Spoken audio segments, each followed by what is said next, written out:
저희가 오늘 우리 캠퍼스 자유 본문으로 이제 마지막 본문이 되겠네요.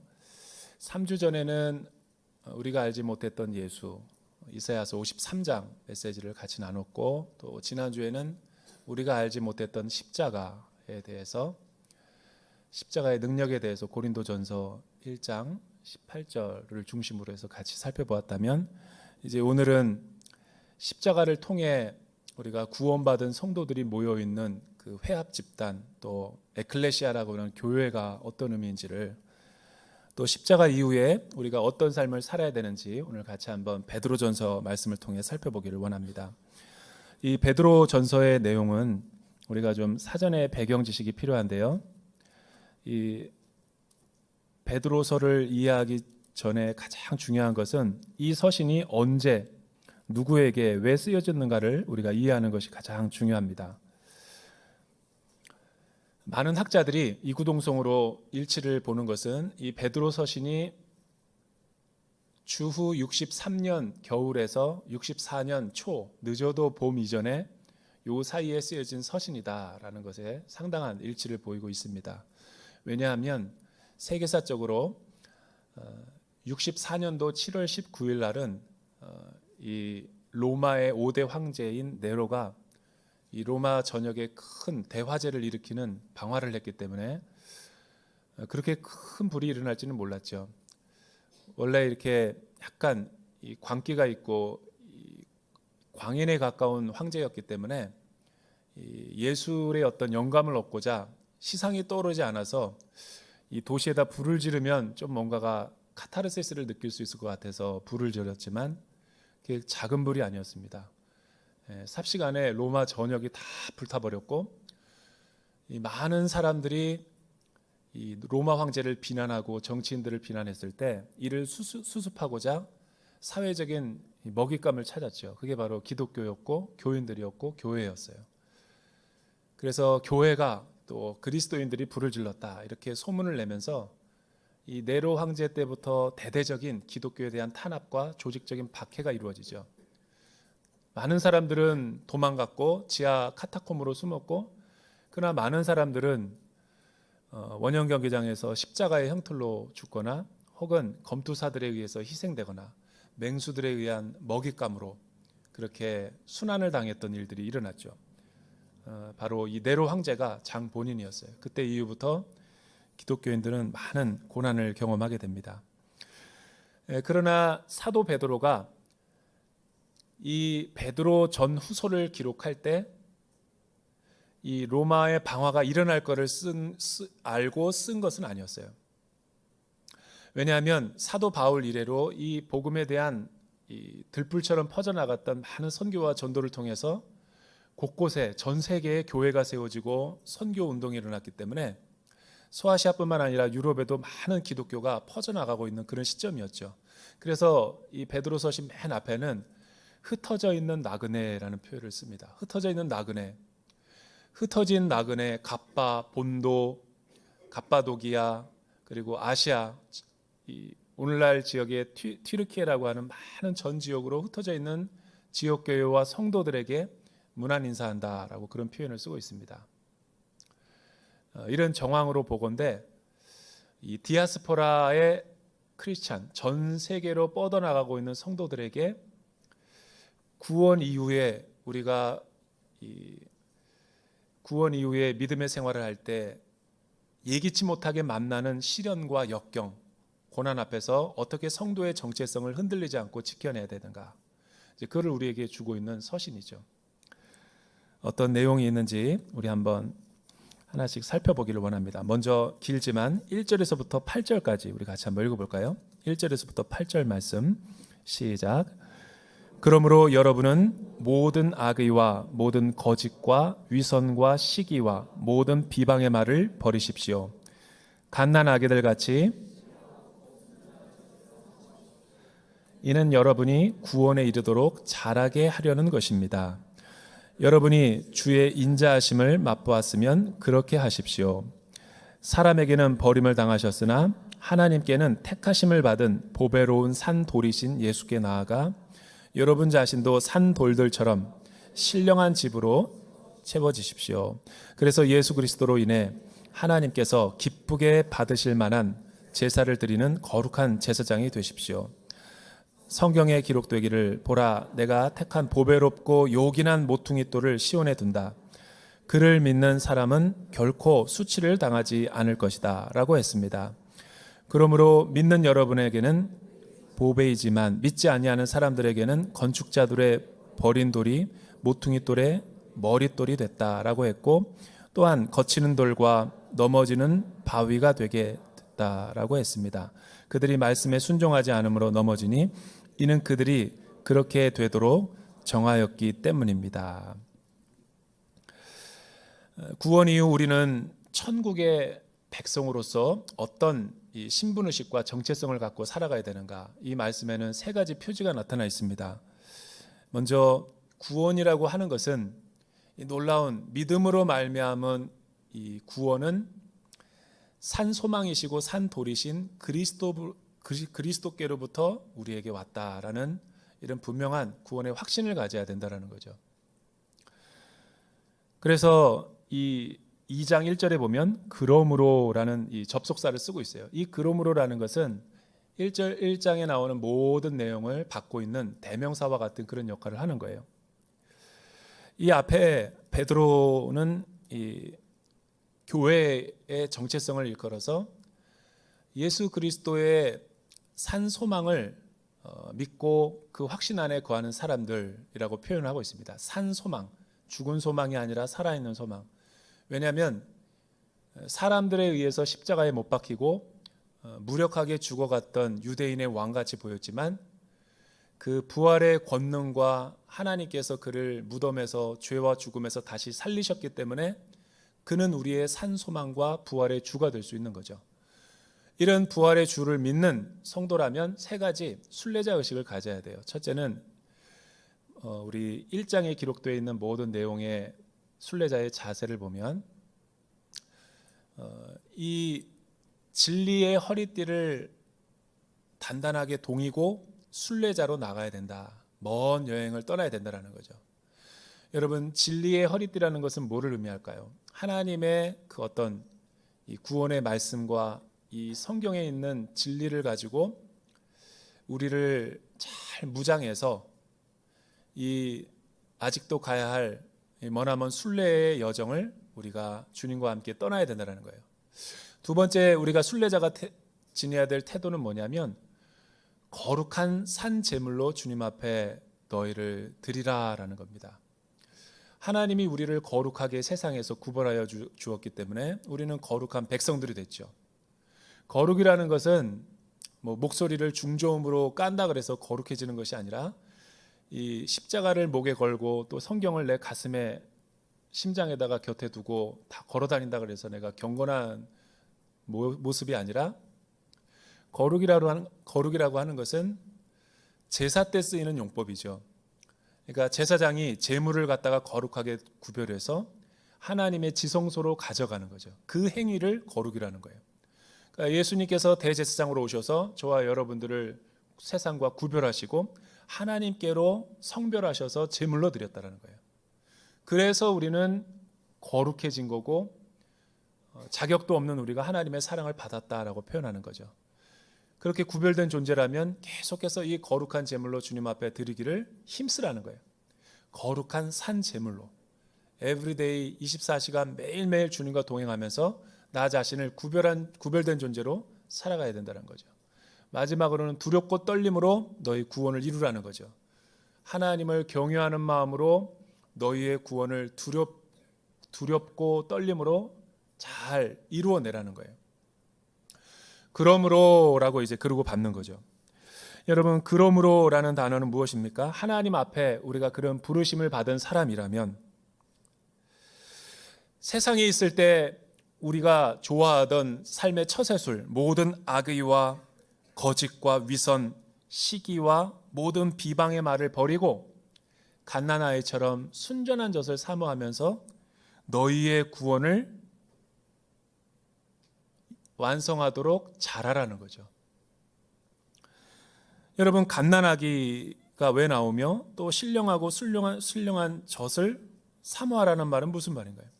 예수를 믿고 구원을 받았으면 우리의 구원은 완전한 것 아닌가요? 근데 구원에 이르도록 계속해서 나아가라는 말은 도대체 무슨 말일까요? 신령하고 순전한 젖이라는 것은 하나님의 말씀을 의미하는 거죠. 왜 저와 여러분이 구원받은 우리의 모습을 갓난아이로 표현했을까요? 여러분, 칭의를 우리가 받았을 때, 첫사랑을 경험했을 때 느낌을 한번 생각해 보세요. 우리가 완전해서 구원받은 것은 아니죠. 죄인임에도 불구하고 하나님의 은혜와 선물로 우리를 의롭다 하여 준 거죠. 법적으로 그렇게 지위를 만들어 준 거죠. 예수 그리스도의 십자가와 보혈의 공로로. 그러니까 이 말을 대입해 보면 우리는 지금 어떤 신분이냐면, 우리가 무슨 선한 일을 했거나 구원을 얻기에 합당한 행실을 통해서 구원을 얻은 자가 아니라 구원은 하나님께로부터 온 거죠. 그렇기 때문에 죄인이자 우리는 의인이면서 동시에 죄인인 거예요. 언약적 관계로 표현을 하면 결혼을 다 했다 그래서 우리가 다 완전한 사랑과 결혼 생활을 하는 게 아니죠. 여러분, 어린아이가 태어났다 그래서 생명이 아닌 것은 아니죠. 갓 태어난 아이도 신생아도 생명이죠. 그러나 사람 노릇을 한다고 볼 수는 없죠. 계속해서 신령한 젖을 먹고 성장하고 성숙하고 사람 노릇할 때까지 자라야죠. 그거를 칭의와 함께 성화의 삶이라고 그러고, 하나님 앞에 설 때까지 우리의 영화로운 순례의 여정이라고 그러는 거예요. 그러니 우리가 구원받았다 그래서 이제는 내 마음대로 살아야 된다는 저 이단과 사이비 종파들의 교리는 잘못된 거죠. 예수 믿는 사람도 죄에 넘어질 수 있죠. 왜냐하면 죄인이면서 동시에 의인이니까. 우리가 완전해서 구원을 받은 게 아니라 하나님의 은혜 때문에 구원을 받은 존재지, 예수 믿는 사람도 실수하고 넘어지고 쓰러질 수가 있죠. 그러나 그것 때문에 우리의 구원이 취소되거나 잃어버린다라고 말을 해서는 안 되는 거죠. 그래서 이 사도 베드로는 우리의 정체성을 다시 한번 구원의 확신을 주기 위해서 이렇게 표현합니다. 예수 그리스도께서 산 돌로서 신령한 집에 모퉁이 돌이 되었다. 그러하니 여러분도 여러분들을 산 돌들처럼 여기고 하나님의 집에 잘 세워나가는 건축자의 돌이 되었으면 좋겠다라는 거죠. 이 모습을, 이미지를 이해하기 위해서는 하나님의 집이라는 것은 하나님 나라죠. 하나님이 우리를 구원해 주신 목적이 무엇일까요? 나 개인의 유익과 만족을 위해서 나를 구원해 준 것이 아니에요. 십자가의 사랑으로 우리를 구원해 내신 것은 하나님의 나라를 세우기 위해서 우리를 불러주시고 구원해 주신 거죠. 그러니까 유대인의 건축 공법을 보면 우리처럼 다 짓고 나서 마지막에 표식으로 준공일 그래서 머릿돌 붙여놓는 게 아니라, 유대인들은 집을 짓기 전에 제일 먼저 초석을 놓고 그 위에 건축을 시작해요. 머릿돌, 모퉁이돌 그런 거예요. 그리고 다 짓고 나서 마지막에 한 돌을 또 머릿돌에다가 맞춰요. 그게 완공인 거예요. 그러니까 예수님을 계시록에서는 알파와 오메가다라고 하는 것이 시작과 끝이기 때문에 그런 거죠. 하나님이 저와 여러분들을 이 부활의 능력으로 이 구원의 시작과 완성을 하실 그가 저와 여러분들을 부르셨다라는 것은 어떤 의미가 있을까요? 가끔 생각해 봅니다. 왜 예수를 믿고 우리가 구원을 받았다면 바로 우리를 천국으로 데려가지 않고 이 스트레스 많고 갈등 많고 다사다난한 이 어둠의 세상 가운데 한복판에 우리를 남겨두었을까? 그게 미스테리예요. 두 가지 이유 때문에 그런 거죠. 하나님 나라의 왕의 사역 가운데 하나님 혼자 다 그 일을 성취할 수도 있지만, 하나님은 우리를 사명자로 여기시고 우리를 구원의 파트너십으로 우리를 초대하셔서 우리의 신분을 왕 같은 제사장으로 불러주신 거죠. 이 거룩한 사역 가운데 우리를 초대해 주신 거예요. 그게 신령한 돌들처럼 살아라 라는 말인 거죠. 그러니까 구원을 받았다고 해서 다 끝난 게 아니죠. 그러나 한국의 교회를 보면 마치 한 번 구원받은 것이 영원한 것처럼 자유방임주의적으로 살아가는 사람도 많고, 그렇다고 또 구원의 취소 가능성을 열어두면서 구원론을 흔드는 사람들이 되게 많죠. 여러분, 진정한 구원론은 뭐냐면, 구원을 받았다면 우리가 그리스도와 함께 하나님의 나라에 신령한 집을 짓는데 왕 같은 제사장처럼 헌신하면서 부르심에 합당한 사명을 잘 하면서 살아가는 거예요. 그래서 사명 없는 사람은 하나님이 데려가지 않습니다. 내가 아직 호흡을 가지고 이 땅에 살아가고 있다면 하나님이 여러분의 은사와 여러분의 생명, 여러분의 물질을 가지고, 여러분이 가지고 있는 모든 자원들을 가지고 이 하나님을 잘, 하나님 나라를 세워갈 수 있도록 콜링하고 있는 거예요. 그런데 만약 내가 그런 부르심을 받고도 자기 만족과 유익만을 위해서 살아가고 있다면 그 은사와 받은 것들을 다 뺏어갑니다. 이 하나님의 원리는 그런 거예요. 예전에 어떤 선교사님이 동남아시아에 갔는데 동남아시아의 라이프 스타일과 우리 한국 선교사의 라이프 스타일이 많이 틀려요. 그래서 많이 힘듭니다. 뭐 여러 가지 많은 사역을 했고 학교도 짓고 뭐 여러 가지 센터도 짓고 병원도 짓는데 어느 날 멀리 출타하느라고 아이들에게 빗자루를 주면서 항상 이 주변은 깨끗해야 된다 이렇게 청소를 시켰대요. 경건 훈련 차원에서. 근데 어느 날 돌아와 보니까 가관이더래요. 아이들이 청소하는 빗자루 갖고 칼싸움하고 있고 백큐ම් 갖고 막 장난치고 있는 걸 보면서 집안은 다 어지럽히고 마당은 그대로래요. 화가 나가지고 그걸 뺏어버렸대요. 그리고 자기가 쓰는 거죠.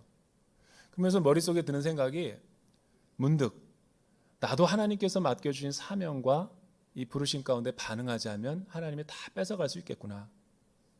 장례를 많이 집례해보지만 우리의 목숨과 생명은 여러분 병원에서 우리를 조치를 제대로 못해서 생명이 사라지는 게 아니에요.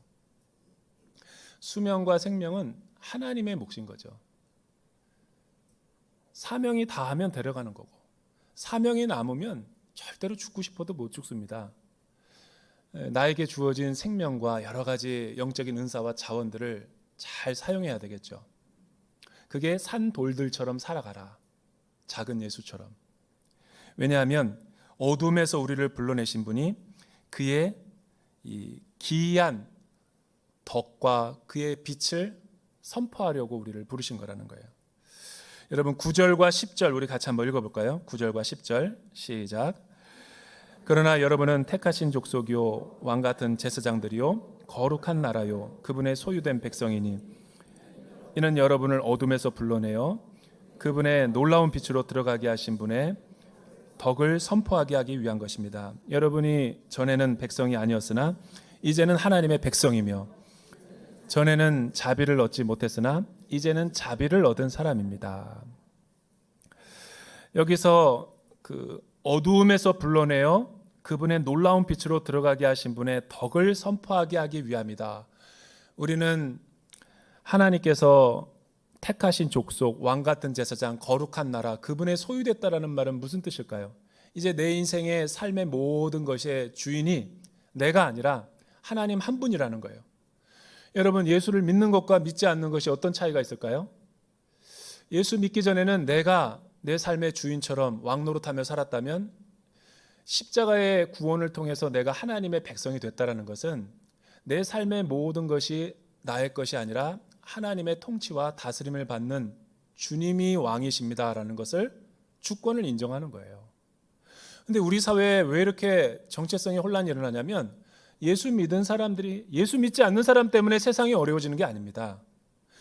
기독교인들이 많이 착각하는 것 중에 하나가 세상이 어려워지고 심판이 다가오는데 소돔과 고모라와 같은 세상 때문에 세상이 심판되는 거라고 착각하는데 그렇지 않습니다. 교회가 정결하지 못할 때 하나님의 부르심을 받은 선택된 백성들이 제대로 하지 못할 때 심판이 오는 거예요. 성경에 나오는 모든 심판이 그런 거예요. 그러니까 이 세상의 문제는 세상은 원래 악했어요. 우리가 정결하지 못할 때 하나님의 심판이 임하는 거예요. 하나님이 여러분 우리를 불러주신 목적은 예수 믿는 자의 정체성을 갖고 살아가는 것인데 예수 믿는 사람들이 정체성을 갖고 살아가지 못하고 이중생활을 하고 위선적이고 가면 쓰고 하나님의 주되심을 인정하지 않고 살아가니까 세상이 이렇게 어려운 거예요. 어떻게 보면 세상이 더 어려울수록 참된 교회와 참된 십자가의 영성이 있는 사람들이 존재한다면 세상은 어두울수록 작은 빛이 더 밝게 빛나는 것처럼 이 세상은 흔들리지 않을 거예요. 오히려 많은 사람들이, 길을 잃은 사람들이 교회로 올 거예요. 우리가 너무나 지금 예수 믿으면서도 정체성의 혼란을 느끼고 있는 거죠. 하나님은 우리를 왕 같은 제사장, 택하신 족속, 거룩한 나라, 그분의 소유된 백성으로 불러주신 거죠. 그래서 우리는 하나님의 백성답게 살아가야 되는 거예요. 하나님의 백성은 하나님의 통치를 받아야 되는 거죠.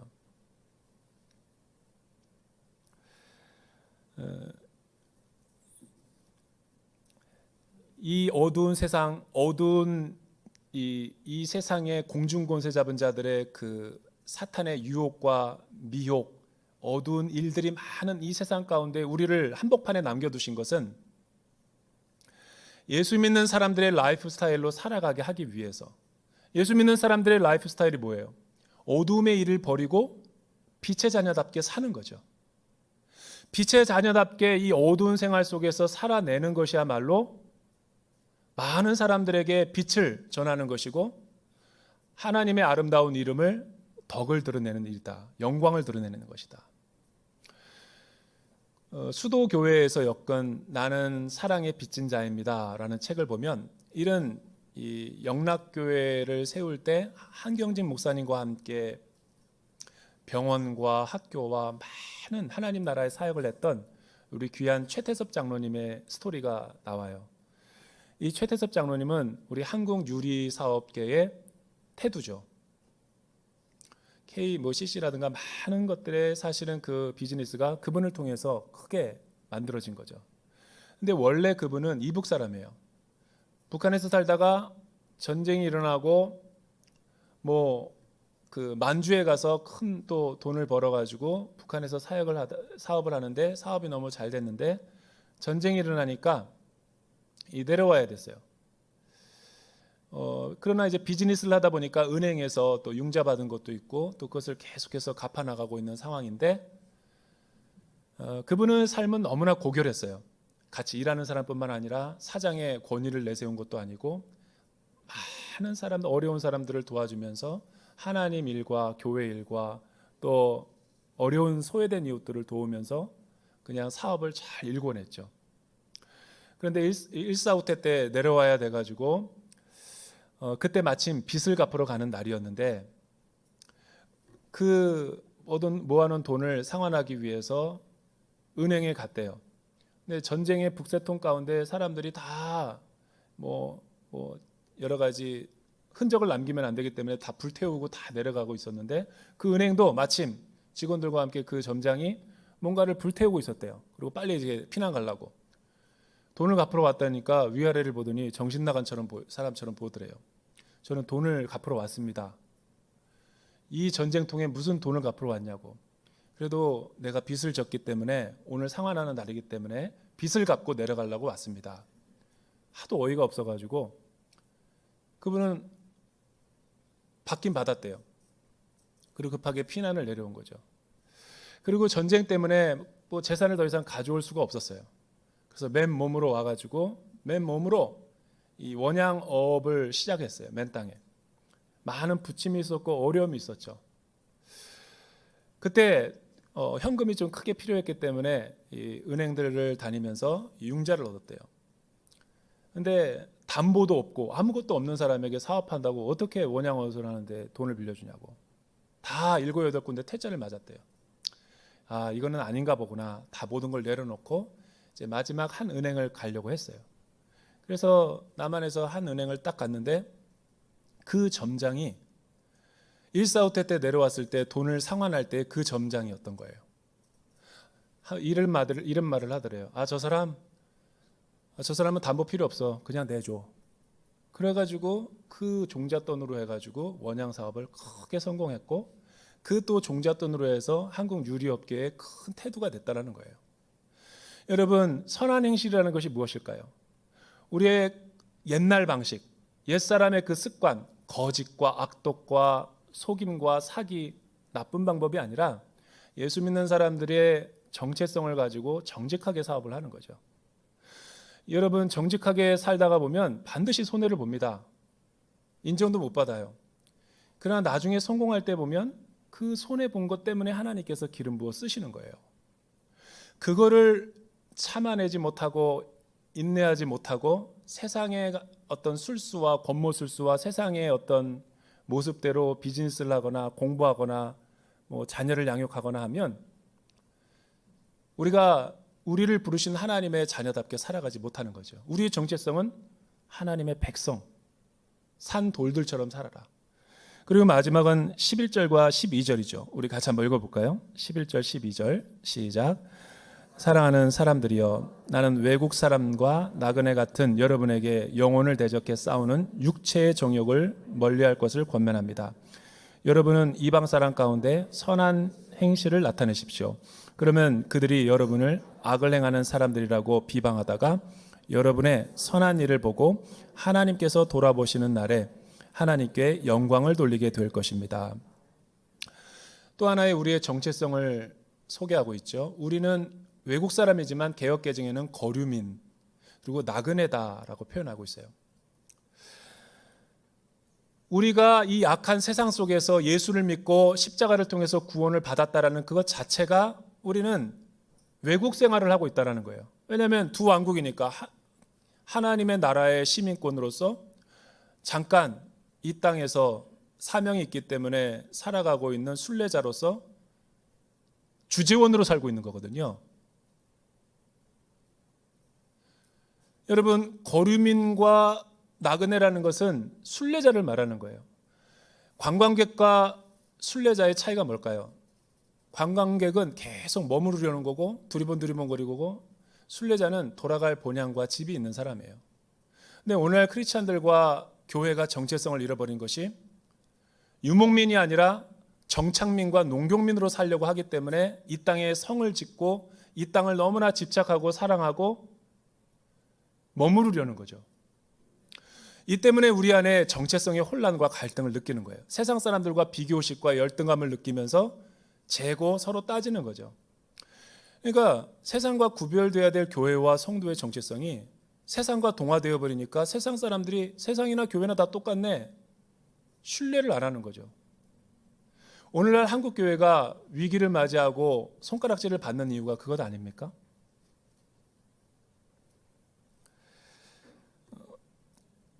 이방 사람 가운데서 선한 행실을 나타낼 때만이 우리가 빛다운 존재로 살아갈 수가 있다는 거예요. 구별된 존재로. 이 말씀을 보다가 한 그 집사님 부부가 생각났어요. 제가 같이 사역했을 때 그분 고향이 정선이었는데 강원도. 그분이 어느 날 전화를 줘서 목사님, 자기가 그 정선에 좀 이렇게 땅을 산 게 있는데 몇천 평, 그걸 좀 땅 밟기 기도 좀 해달라는 거예요. 그래서 같이 가다가 이 스토리를 얘기해 주는데 처음에는 막 답답하게 이야기를 하더라고요. 사실은 이거 내가 사고 싶어서 산 게 아니라고. 자기 형제들이 많은데 자기가 막내고 위로 오빠들이 쫙 있는데 이 첫째 오빠가 좀 아픈 손가락이래요. 가정도 이혼하고 자녀들도 다 사고치고 나가고, 그리고 이 다 가족들로 하여금 빚을 많이 얻어가지고 신뢰를 잃어버렸대요. 그리고 이제 어머님이랑 홀어머니랑 사는데 하도 어머니를 괴롭히니까 알코올 중독에 뭐에 그냥 가족의 근심거리인 거예요. 그러니까 아주 형제들끼리 모임도 안 되고 명절날에도 안 모이고, 이 늙은 노모가 형제들이 n분의 1로 해서 돈을 주는 걸로 해서 살아가고 있는데 이 부모의 마음이 그렇듯이 아픈 손가락에 다 그 돈을 주는 거예요. 가는 족족 다 술 먹고 도박하고, 그러니까 뭔가 생활이 피겠어요. 늘 씨름을 하면서 살아가고 있는데 부모의 마지막 재산인 산까지 또 이렇게 팔으려고. 근데 그 산이 알고 보니까 그 땅이 크긴 큰데 맹지예요, 맹지. 가치가 없는 거죠. 근데도 사라는 거예요, 동생들한테. 그래서 아예 손절하는데 사질 않으니까 자꾸만 엄마를 괴롭히는 거예요. 기도하다가 우리가 사야 되겠다. 빚을 얻어서라도 저거 사줘야자 해서 정말 마음은 어려웠는데 하나님의 감동을 주셔서 내가 십자가를 지자. 그러면 계속 가족이 이렇게 불화하니까 정말 쓴뿌리를 안고 샀대요. 거짓말처럼 사고 나니까 옆에 길이 나가지고 100배 이상이 올랐대요. 기도 좀 해달라는 거예요. 제가 너무 편하니까, 만만한 목사니까 항상 이제 가서 이렇게 기도 받는 거죠. 여러분, 제가 그 이야기를 들으면서 십자가가 생각났어요. 그러니까 만약에 안 믿는 사람처럼 똑같이 내 생각대로 혈기대로 했다면 아무 일도 안 일어났을 거예요. 믿음의 순종, 기도하면서 하나님의 마음을 헤아리고 어떻게 하면 선한 행실로 내가 이 거류민으로서 나그네로서 살아갈 수 있을까? 사실 돈 때문에 여기 산 게 아니거든요. 가정의 화평과 희생하기 위해서 산 거죠. 십자가로서. 그런 거예요. 여러분, 하나님이 우리를 이 땅 가운데 두신 목적은 구원받고 나서 우리가 잘 되고 번영하고 성공하고 그러기 위해서 이 땅에 남겨두신 것이 아니죠. 하나님의 사명, 또 하나님 나라의 집을 잘 세우기 위해서 우리를 콜링하고 우리의 은사를 가지고 부르신 거죠. 그런데 오늘 많은 사람들이 천국의 유목민으로 살아가기보다는 여기가 좋사오니 순례자 의식을 갖기보다 세상적인 것을 더 사랑하니까 우리가 길을 잃어버린 거예요. 다시 이 사순절날 고난주간 때 십자가로 돌아가야죠. 우리의 영혼이 복음 앞에 서서 하나님이 우리를 부르신 부르심의 목적과 기업의 풍성함이 무엇인지를 깨달아야지만이 이 십자가의 영광을 경험할 수 있는 거예요. 어렵고 힘든 길이죠. 그래서 예수님을 그리스도의 자취로서 본으로서 우리에게 보여준 거예요. 작은 예수로 살으라고. 선한 행실로 손해보면서 살아가는 게 만만한 게 아닙니다. 그러니까 기도해야죠. 저와 여러분들이 작은 예수로 이 땅 가운데 살아가기를 주님의 이름으로 축복합니다. 기도하겠습니다. 살아계신 하나님 아버지, 우리는 연약하여서 구원 이후에도 날마다 성화의 영화의 삶을 살아가기보다 이 세상의 유혹 가운데 넘어지고 쓰러지고 세상과 구별되지 못하고 살아갈 때가 많습니다. 23년도 부활절을 앞두고 우리의 영혼이 더욱더 하나님 앞에서 구별된 거류민과 나그네로서 살아가기를 원합니다. 우리를 그렇게 사용하여 주시옵소서. 예수님의 이름으로 기도드립니다.